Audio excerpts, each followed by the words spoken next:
Nice. All right. Well, I'll kick off the session then. Welcome, everyone. Thank you for coming to our last session of our mini-series, helping everyone to make that move abroad, really trying to prepare you best. And we're finishing off with time management and academics with myself, Zoe, and my fellow Lead Student Ambassador, Ayanda. So going into what is K-Man Connection, this might be your first time you're hearing of us. You might be a veteran, you might already know the drill. But just as a brief recap, K-Man Connection is a global non-for-profit organization that is focused on connecting Caymanians and friends of Cayman overseas. We have a variety of clubs you can engage in, such as book club, fit club, cook club, where you can pursue your interests with other like-minded individuals. We host events offline and online, really helping you to build your network of Caymanians and friends of Cayman wherever you are overseas. It's so important to us that you feel supported and connected at whatever stage of life you're at. As I said, my name is Zoe. I'm Lead Student Ambassador, and I've been in London for the past 4 years studying, and I'll turn it over to Ayanda. Hi guys, my name's Ayanda and I recently completed my bachelor's in the University of Edinburgh for 4 years, and so now I've just moved to London to pursue my postgraduate legal studies, and I'll be here for 2 years. Thanks so much. So jumping right into it, I want you guys to take a moment and think about this. I don't think our poll feature is working today, but just have a think. How would you rate your time management skills? Is it poor? Some people really struggle with time management. Is it okay, or is there some room to grow? Or do you feel pretty good about it? Just have a think. It doesn't need to be too deep, because we will tackle this topic today with the assistance of our amazing guest speaker, Hannah Jackson, co-founder of Connect by Nova. I'll turn it over to you, Hannah, to introduce yourself. Thank you. So I'm excited to be back with K-Man Connection. We do a couple of partnerships throughout the year, mostly on work readiness and kind of tips and tricks that would be really good to know while you're in university or overseas. As Zoe mentioned, we are going to be talking about time management today. I was just talking to the girls actually about how sometimes, even myself, somebody who does presentations on time management and, putting your best foot forward and being your best self and presenting yourself well, I also sometimes forget about time management. And so it's really good to, even if you have a system in place or if you don't have anything in place and you're someone who is just like, I really need to figure out how to manage my time because I have so many classes going on. It's a good refresher as well. So I'm going to pull up our presentation. Can I go ahead and do that? Just want to make sure. Yep.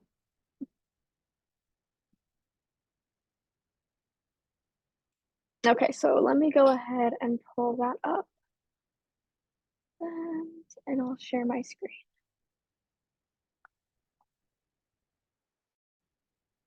All right, just give me a thumbs up if you can see my screen. Good. All right, fantastic. So today we're going to be talking about managing time effectively. Please feel free to ask questions throughout, or if you want to save them towards the end, that is all right too. There is a chat box, so that is always open throughout our sessions. You just let me know what you're more comfortable with. So we'll be exploring the importance of managing your time effectively and provide you with some practical tips and tricks that are both relatable but also Brexit friendly, because we all know that as students, we do have to stick to a budget whether you have scholarship or not. So it's not just about managing your schedule, but it's also about working smarter, not harder, and getting more done efficiently. All right, so let's start off with what is time management. So time management is all about working and planning how you allocate your time for different activities. So essentially, it is the process of planning, organizing, and managing between activities, but also your tasks so you can maximize your productivity, how efficient you are, and achieve those end goals that you have. So effective time management helps individuals make the most of their time, reduce stress, which is true, and improve your overall productivity. So like we said in the beginning, we want to work smarter, not harder, achieve more in less time because high achievers excel in managing their time efficiently. Oh, well, you have the answer for that one. But let's first do a poll. Hold on, I'm gonna do a question. I'm gonna have to get Gianni to fix my slides because I'm only so tech savvy. But let's put a question in the chat box. So what percentage of individuals do you think believe that time management increases productivity?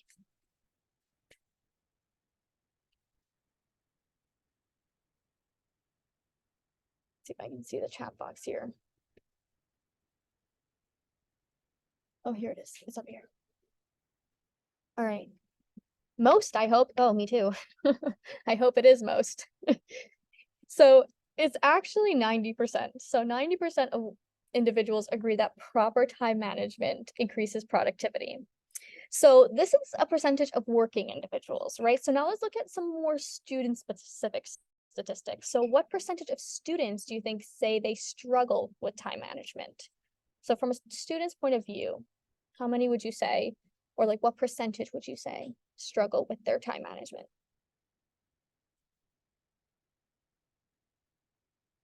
Okay, so we have 40%. Someone guess 40%, 80%.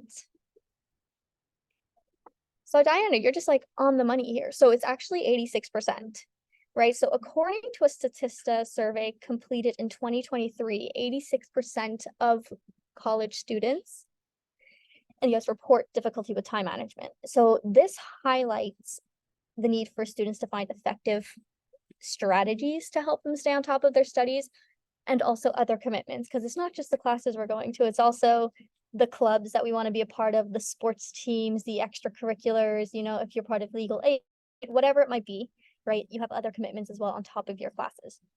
Okay, and then last one, I would say guess, but the answer has been on the on the screen. So about 54% of students experience increased stress related to poor time management practices. So I like to start all of our trainings or workshops through Connect with statistics. One more so to tell you and explain why we're having this training or why we're having this talk today, but also to further solidify the importance of time management, how it can negatively affect your life if you don't manage your time wisely, and then also what are the benefits of managing your time. So let's dive into some actionable time management tips that will help you make the most out of your day. So these strategies are simple yet highly effective. So of course, the first one is creating a schedule. So the first step in managing your time effectively is to create a schedule. You want to break down your goals into smaller, more manageable tasks, and then allocate specific time slots for each. So for example, as the career services manager at Connect, I oversee the strategic oversight of Connect, but also I manage the day-to-day. So ensuring that our team is meeting with individuals one-on-one, you know, meeting with sponsors, clients, the community, school teachers, everyone where we connect the dots, right? So I know that, you know, today I need to call this person and this person, and I need to get this report done, right? So if I block out 2 hours in my calendar that say, write Connect's report, I know that in those 2 hours, that time is to write the report. It's not time for me to say I'm going to write the report, but then actually go and watch Netflix or go and find lunch somewhere or decide for 45 minutes because I can't figure out where I want to go to lunch, right? So I know that that's in my schedule and I have blocked out that time where I can't have any other distractions. But you also have to remember to factor in short breaks in between to prevent burnout. So that's also very important. So if I have a 2-hour block, I might say, okay, every half hour, I'm going to get up, grab myself a snack, refill my water, maybe grab a coffee, and then sit back down, stretch my legs. And then that way you can get back in the zone. So scheduling not only keeps you organized, but also ensures that you're allocating sufficient time to different tasks. So when it comes to exam season, right, we're allocating specific blocks for each course and classwork, right? The next thing that's key is prioritization. Yes, or prioritize, right? So you want to start your day by tackling the high priority tasks. So for example, I'm gonna show you an example of my notebook here. Okay, so in my notebook, I have a whole bunch of things like written down, right? So like this is my task list, right? At the top of each list, I put a star next to what are the most important tasks for the next day. Right? So the night before I leave the office, before I go to bed, whatever it might be, I put a little asterisk, a little star, happy face, whatever you would like to do. And make sure that these are the top 5 things I'm going to do first thing tomorrow morning, because I know they have to get done and they're really important. So if you have deadlines attached to each task, which majority of you do if you are in university and they say, you know, I need this paper in by Friday or next week or whatever the deadline is, by addressing those first, you'll be able to then boost your productivity and then reduce stress, not get burned out, because you know you've accomplished the more crucial work early on. The next tip I like to share is group your tasks. So you can consider grouping tasks that have a similar nature. So when working on similar activities together, your brain doesn't need to constantly shift gears, right? Which that reduces distractions, also improving your efficiency. So this can make your workflow smoother and help you get things done more efficiently. So let's say, for example, in my life, I'm working on pulling together a presentation for Cayman Connection, right? And I know it's about time management. Okay, so if I know I need to pull together this presentation, but I also need to do research on it, maybe what I'll do is I'll focus 30 minutes on research, the next 30 minutes on designing the presentation, and then I'll start and then writing down the speaking notes. Right, all 3 of those tasks are tasks that I have to do by X date, but by doing them together, that makes it more efficient because I have everything on one screen.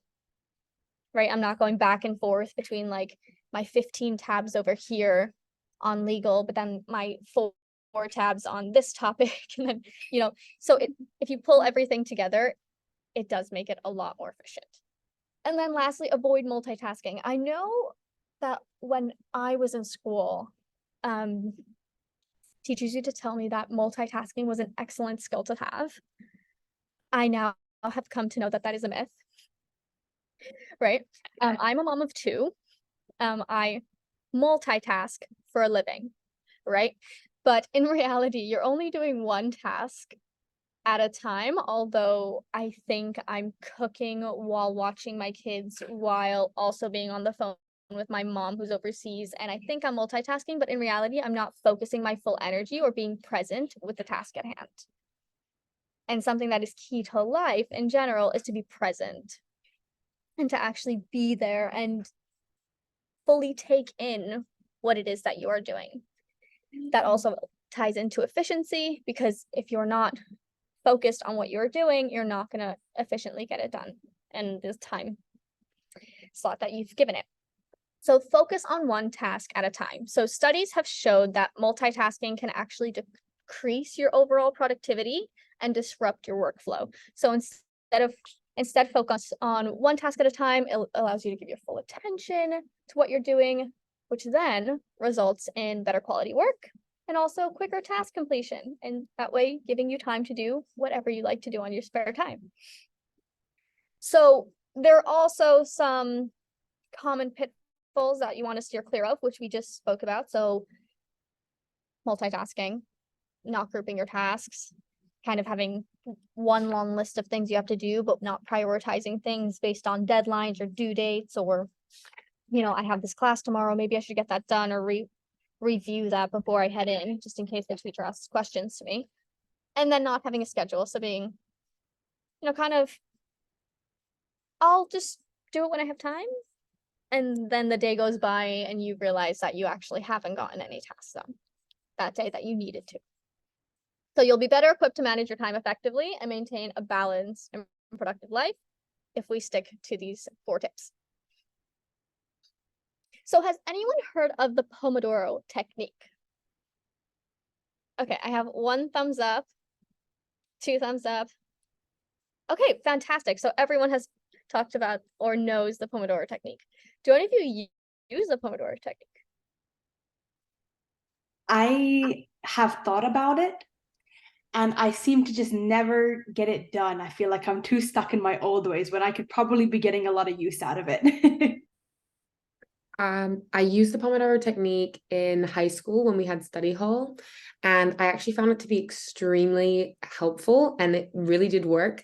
But you kind of had to have a moderator, like someone had to tell you, okay, and kind of structure it for you, because I feel they told us that it's normal as people to not want to take a break after a certain amount of time. So it was nice to have that accountability. I think that's the only reason it worked for me.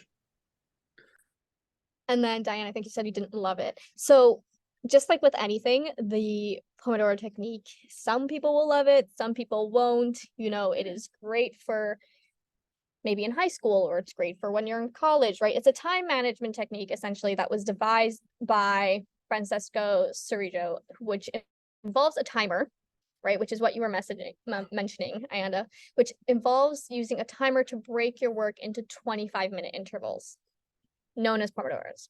It actually is named after the tomato-shaped timer that Cerrillo used when he was coming up with this technique. So the first thing, I'm going to walk you through it. Just, I know you all know it, but just in case somebody else is going to rewatch this later and does not know the technique. The first step of the technique is actually to identify the task that you want to complete. The next step is to set a timer for 25 minutes. Third is to start the timer and focus on that task until the time is complete. So do not stray away, do not get distractions.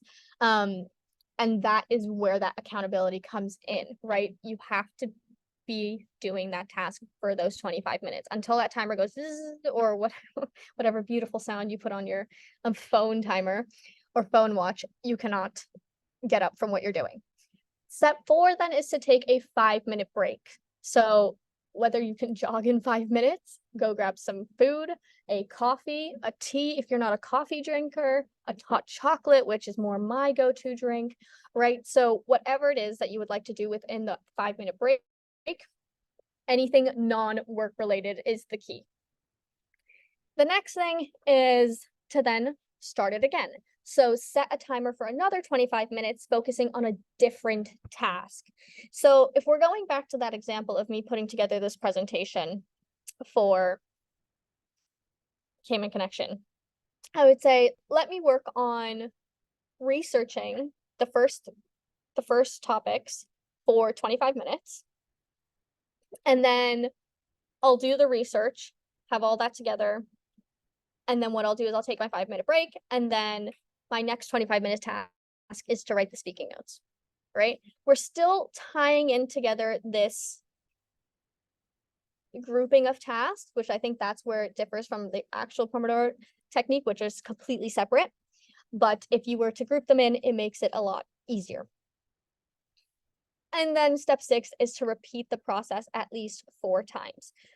What it is said to be is that on the 5th iteration, you can then enjoy longer breaks ranging from a 20 to 30 minutes between each 25-minute session, but some people keep to the 5-minute breaks in between, depending on what you prefer to use for your time management technique.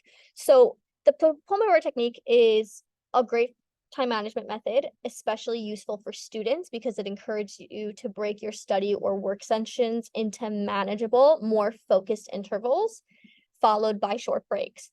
So back to studying for exams, back to putting a paper together, or like a research paper or a dissertation, whatever that might be.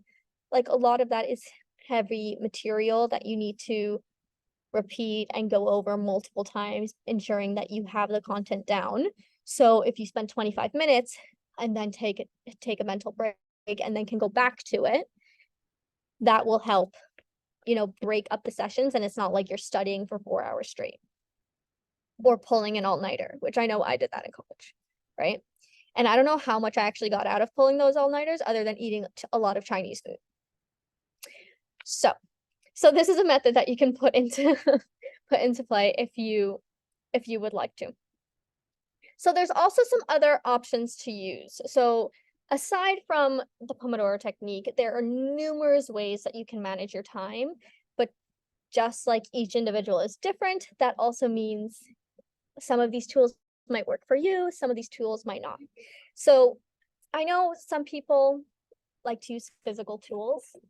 I love my notebook and pen and paper. I very much like that. I tried the online techniques and stuff.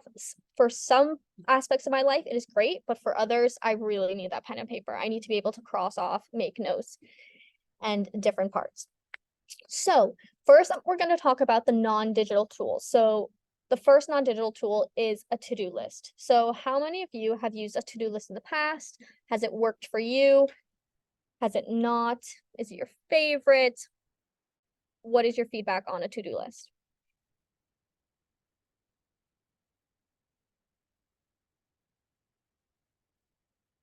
Okay, so we have someone who loves to-do lists. Very satisfying, a great visual tool, 100%. Is very satisfying when you go to tick off that little box next to it and you're like, oh, like done. I know back in the day, I feel like they have updated this now, but back in the day when like Microsoft had their to-do list, it used to give you like a ding, like a ding noise. It's kind of the same one when you go to download something on like your iPhone, which is super satisfying, right? So it's like the ding and you're like, wow, this is great. So to-do lists, simple yet powerful tools for organizing your tasks, right? So you can write down whatever you need to accomplish and check items off as you complete them. It's a great way to visualize your progress. And then if you want to take it a step further, instead of putting a little star next to what your 5 top tasks of the day are, you can also highlight them.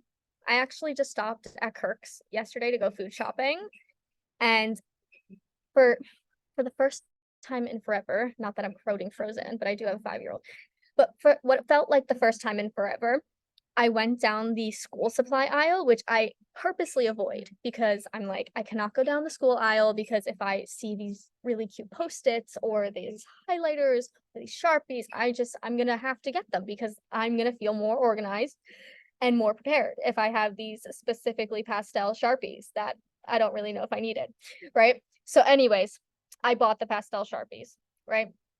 So now I'm gonna use that to highlight, maybe in different colors if I'm feeling a little snazzy on the day, but to highlight what are my top tasks, right? And that's a great visual for me, but also I know, ooh, this pink one means I need to get it done ASAP, right? The yellow I can probably do this week, but everything else is on my regular to-do list.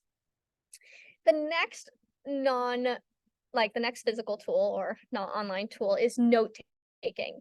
So good note taking is what I would say is one of the key skills when you're in university because it is essential for effective studying.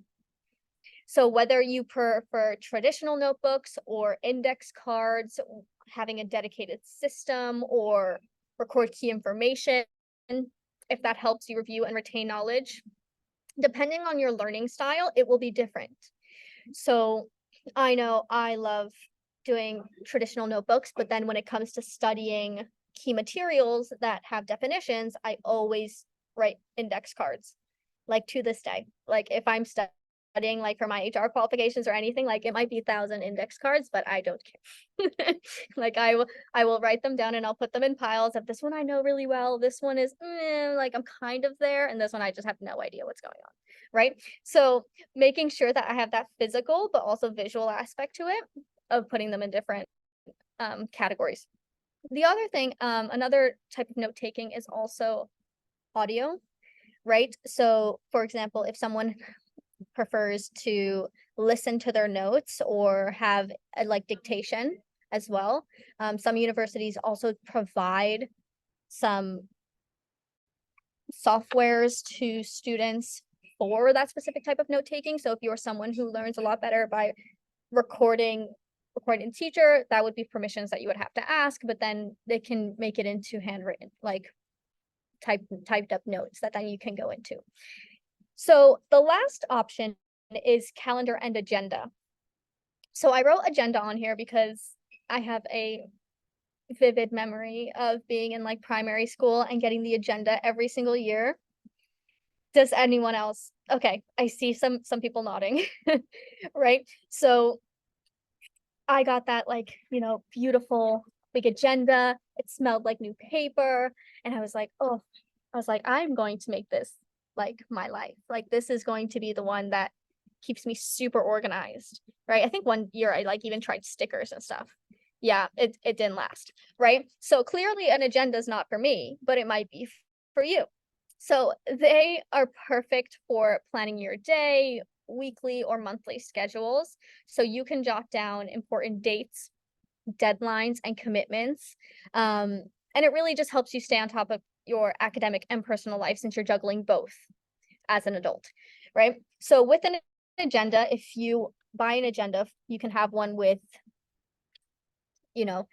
your entire school year planned out. Even you can have like this day I'm flying back to Cayman, like this day I have to go to this different area in the UK to go on this field trip, or I need to go I need to go stop at this museum or this place, whatever it is, right? So you can like visually see it if it's on pen and paper.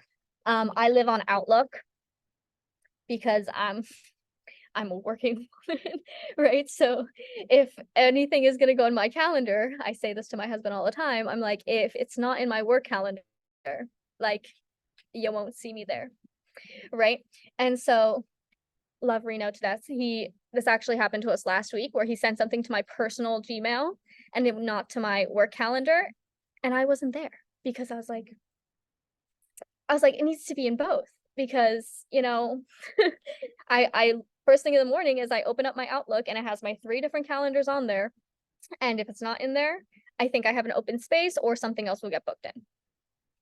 Right. So that's also something to keep in mind as well as you go through life is if you have a calendar management system, make sure you try to sync all of your calendars in it. Right. Not just your one work calendar or your university email, sync your personal email, university, and so on. That way you can see them all in one place and it's not, oh, we were supposed to be at credit union this time. I totally forgot, like those type of things that happen in life. Okay, so those are physical tools. So physical calendars, agendas, to-do lists, note-taking, if you were more of a pen and paper person. Diana actually mentioned with index cards, the traffic light system works well. So using a green highlighter for I know this, yellow for some revision, and then red meaning like this needs a lot or I don't know enough about this specific section. I love that idea. Okay, so next up is your online tools. So I know we're in the generation of Gen Z where everything is practically online, right? So we obviously have to talk about what are some budget-friendly online tools that we can use to manage our time. So online tools work extremely well in the workplace, but also as you're a student, because we always have our laptops, our phones, our iPads, tablets, whatever it is that you use, there is one form of digital or electronic equipment that we carry around with us, right? So let's explore some online tools that are incredibly handy. So first up is Google Calendar. So how many of you use Google Calendar or have a Google Calendar? I use the Apple Calendar, not Google Calendar, but okay, so Apple Calendar, that's another option. So you have Apple Calendar. Anyone else have a different online calendar that you use?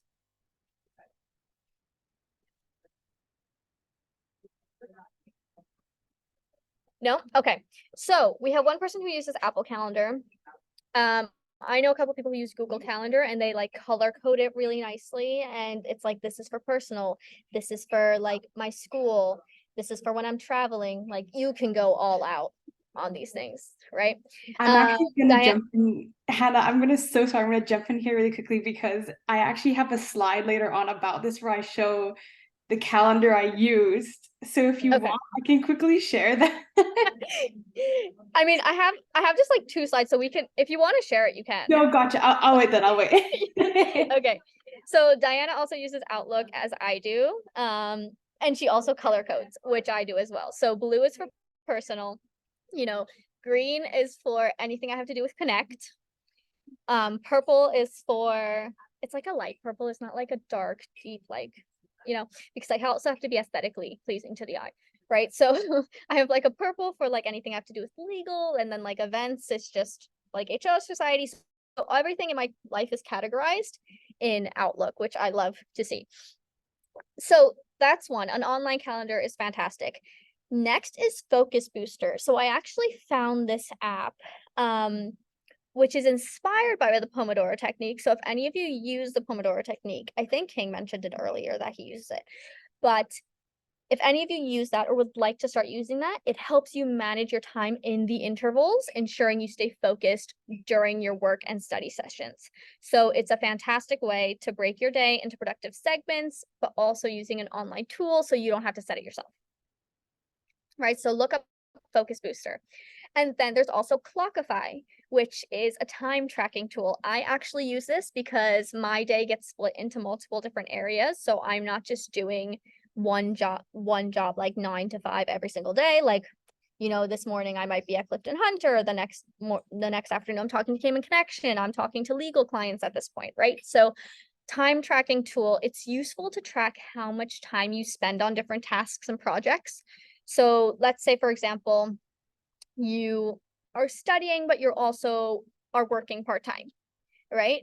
So if you are working part-time from home, you might want to track your time to make sure, oh, I got my 15 hours done, or I got my 5 hours done for the week, and now I can, go back to studying or go back to doing. And you have that in your mind, that you also have a visual aspect saying, yes, I actually completed this time tracking that I was supposed to for X job.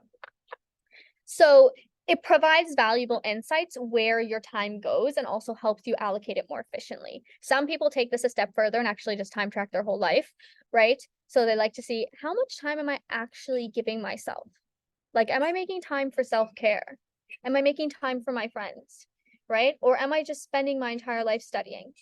Like, I think I need more downtime and I need to reset myself so I can be able to study my best. So those are just 3 options for both digital and non-digital that offer various ways to manage your time effectively as a student, but also working if you are working currently. The key is to find the ones that work best for your unique needs and preferences. So whether you prefer that tactile feel of a to-do list, or the index cards, or the convenience of digital calendars, these tools are really allies in mastering your time management, but you have to find one that works for you. All right, so before I let you guys go for the afternoon, I obviously have to talk about what to avoid. So here are some key things that we need to steer clear from when we're managing our time. The first one is unrealistic goals. So I'm not saying don't be ambitious. Please be ambitious and a go-getter and self-motivated. Like, we love that.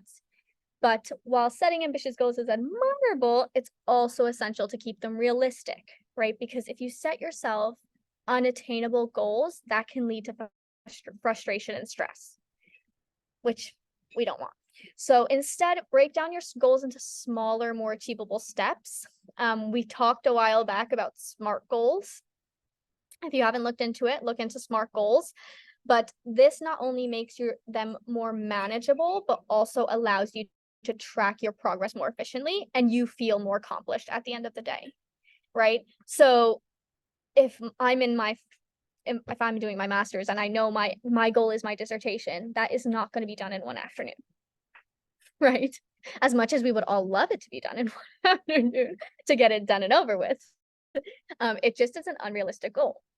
All right, so instead of making yourself feel more in a slump and kind of down about the fact that you weren't able to achieve, the entire first section of it, you say, no, you know what? I actually achieved 2 paragraphs. Or I did more research on this area, which will then help me when I'm writing this bit. So that makes you feel more accomplished at the end of the day. Next is avoid procrastination. So I actually was chatting to someone the other day who wonderfully said that procrastination is a lifelong work in progress. And at that point in time, me, as I would say, reformed procrastinator, which now I know that does not exist, I was like, you know what? That is so true. Procrastination is a work in progress, and I will be working on that my entire life. So procrastination is a time management killer.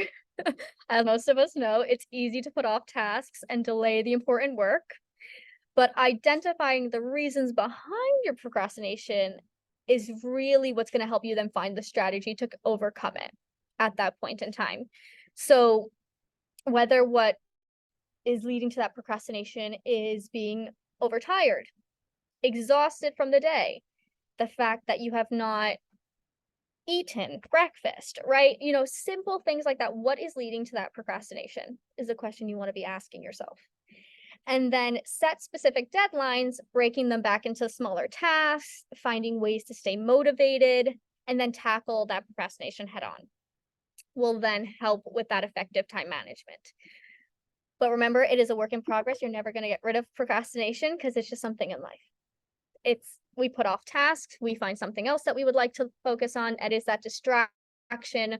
You know, our mind goes to the thing that looks the prettiest in that moment, right? And that's not a downfall. It's just one you have to ask yourself, why am I procrastinating right now? Right? What's the root cause of it? And then you want to limit distractions. So we live in a digital age. Distractions are everywhere. You know, there's social media. There are notifications for every social media app you have. If you have multiple accounts, there are notifications for every single account you have.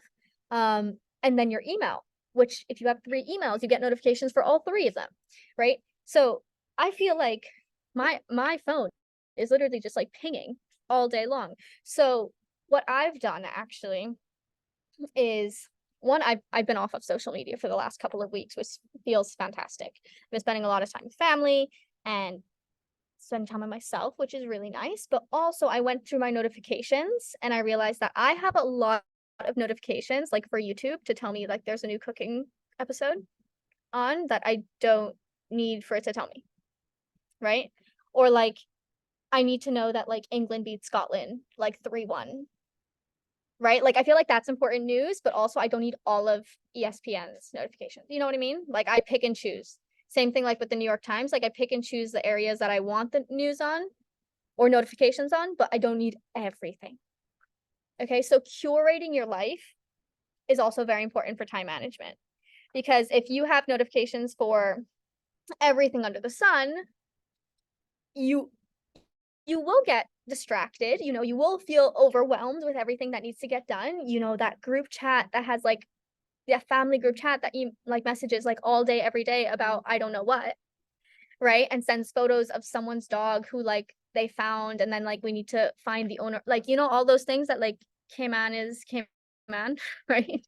Like I put my phone on do not disturb from 8 p.m. to 6 a.m. If you need to message me from 8 p.m. to 6 a.m., please call me directly. Like you might have to call 2 or 3 times because it's on do not disturb. My husband actually got stuck at an airport one time because my phone was on do not disturb. COVID times, and he needed his test and it was in the email that he could not get access to. So that might not be the best example of do not disturb, but I tell you, like when I wake up in the morning and I'm like, wow, my whole family had like an entire conversation about God knows what that I didn't need to be a part of, but also my watch wasn't pinging, like my phone wasn't going bzz, like, right, like on the like table. So it is worth it putting on do not disturb, also putting on focus time. There's like on your phone you can actually put different settings now as well. Like you can make personal, where only people like your closest, like your close group of people can contact you during that time, which that might be really important for studying, right? Or for when you're at an event, or where, you know, you're somewhere where you don't want to get all the other notifications of life, but you know, like if one of my 5 people need me, I'm there for them, right? Diana mentioned that she unsubscribes from spam emails every 2 months. I love that idea. I'm gonna try and keep up with the 2 months. I'll actually put it in my calendar from now on, but I do that once a year because that's a realistic goal for myself. Right? So at the end of each year, I say, after I've received all of these Christmas inboxes of like, look at this discount, look at this, like, oh my goodness, Christmas special, 30% off. And I'm like, oh wow, like I do not need to add anything more to my closet. Right? So after that, I'm like, do I really need to subscribe to this again? Maybe I subscribed to this 3 years ago because that's where I was at that point in my life. Like that's what I needed. But right now, that's not what I'm looking for.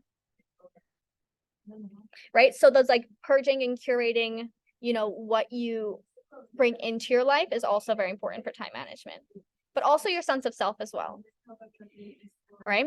So understanding that everything that you view, you take in, everything that you read, you watch, all of that attributes to who you are as an individual. Right? So you want to limit those distractions and make sure that what you're taking in is what you would like to be taking it, and not just because it's a notification that somebody is sending for an ad. Right? So establishing those boundaries and maintaining your concentration. So top tip, include time for yourself in your schedule to keep your mental health and life in balance. Right? I know this is all about time management, but time management also includes your health, and it's not just your work and your school. Right? Because if you're not in tip-top shape in terms of your health, then your schoolwork and your tasks at your job are also going to suffer. Right? Which then attributes to burnout and then all the effects from that as well. Okay? So just make sure to keep yourself in mind when you're talking about time management, because it's not just about the task at hand. You are also a person that needs to take care of yourself. All right. Any questions about time management? I have a question. It's gonna sound really silly, but how do you guys sync your Outlook calendars? Because I need to do that, and I just never. I'm sure I could like look it up, and Outlook would give me some page that's entirely unuseful. But like, did you guys just figure it out on the app, or is it like you have to do something with your device? No, so if you do it on like your desktop, so for example, on the Outlook on your computer itself, you just go into calendars and then there should be a bit that says add calendar. Okay. And then in there you can actually add, if you wanted to, you could even add your Gmail. Like you can add like Yahoo, your AOL. Now I'm aging myself. Like, you can do all of all of the different ones that you have personally, and then that will sync into your Outlook. And what's nice is that when you're on the app itself, like on your phone, if you have Outlook on your phone, it will color coordinate it for you. So it'll separate all of the different calendars into different colors. And then you can check or tick off which ones you want to see right now, which ones you don't want to see. That way you can still have that separation. Cool. Okay, thank you. But yeah, it's pretty straightforward. So you should be able to find it. If you don't, let me know and I'll send you a link. Thank you so much. Of how to. Any other questions on time management?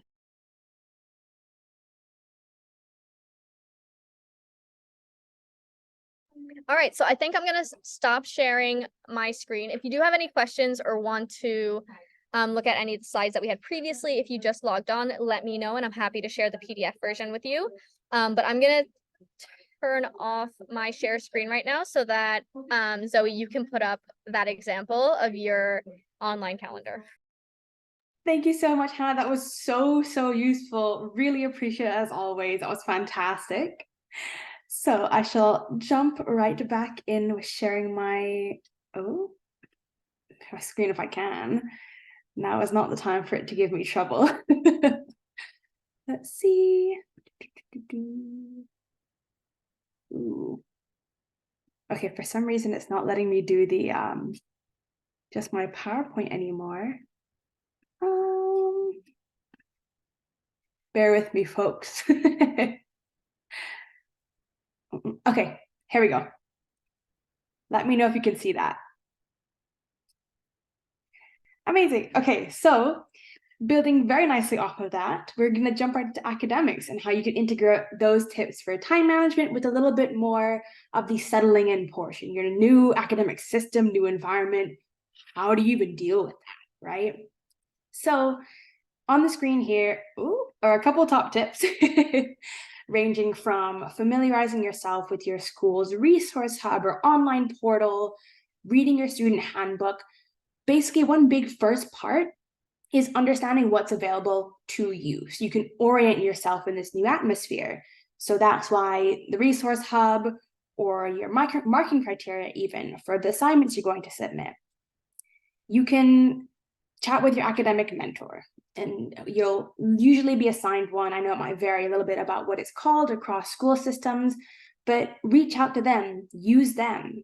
Use your classmates, join a study group or create one, and just use the resources you have both online that the school provides to you and the people you meet and in person to kind of just consolidate your knowledge of how does this even work here. Like when I came to the UK, I had to get used to their grading system of first class, 2-1, 2-2. I was like, what do those numbers mean? I've heard of GPA before, but I don't know what this is. So it's helpful just to take the time to really orient myself and feeling secure in knowing what was going to be expected of me going forward. Included in that is the style of teaching that you're going to encounter. So you know, again, how you can plan your time. I put it down twice here, but for time management skills, this is where it all comes together, and I will expose myself for my quite terrifying calendar. So this was my calendar in the first year of my undergraduate. I studied psychology. This is mildly insane, I'm aware, but I wanted to highlight this in contrast to my calendar for this year in my master's to show how it really changed depending on what my needs were. So for me, I had a lot of problems with keeping track of everything that was going on. So I both scheduled in my classes, my coursework, and my downtime or meetings with friends. Or if you see on Sunday, I had a nap and I just needed to block that in my calendar because otherwise I would have just forgotten what I had done. So I needed to put that in there.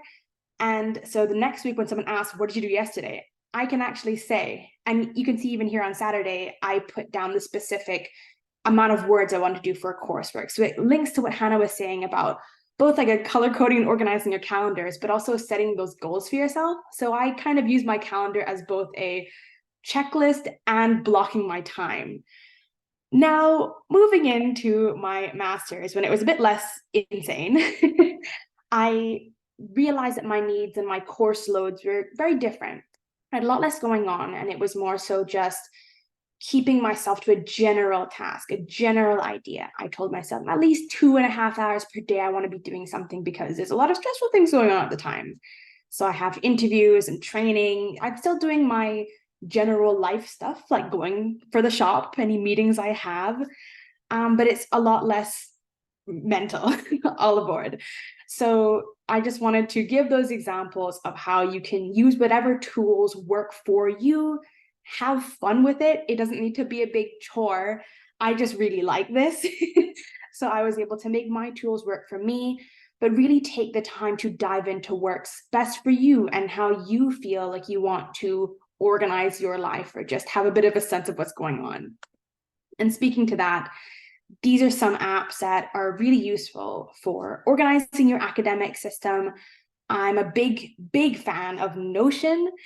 I thought about putting some screenshots in, but I was like, nah, I'm gonna put myself on blast too much if I do that. But it's basically Notion and GoodNotes, as well as things in the Google Suite and Microsoft, like Word or anything.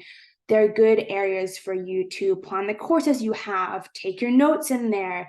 You can even create like mini calendars for your assessment deadlines, which I used to do a lot for my dissertation. There's also tools like Simple Mind for mind mapping and Quizlet for study cards and revision. So there's probably something out there for your needs. Again, as Hannah mentioned, we're living in a digital age. Play around, ask ChatGPT if you have something in mind and you just don't know what the app would be called. Take some time. I would use to block out like 2 hours on a Sunday every month to really just take stock. Invest in your time and set up your academic life, your time management plan, and it will make your life so much easier going forward. Because as you can see from that first calendar, it can get hectic pretty quickly. So that's all I had for that. If you have any questions at all, if you want some more time management tips and tricks to do with your academics, as Hannah said, feel free to reach out to her through Connect by Nova, or reach out to us, your student ambassadors at Cayman Connection, for anything at all. We are here to help and make use of the network. There's so many students and other friends of Cayman professionals in the group chats and across social media. Everyone has their own little ways of doing things, so take advantage of that.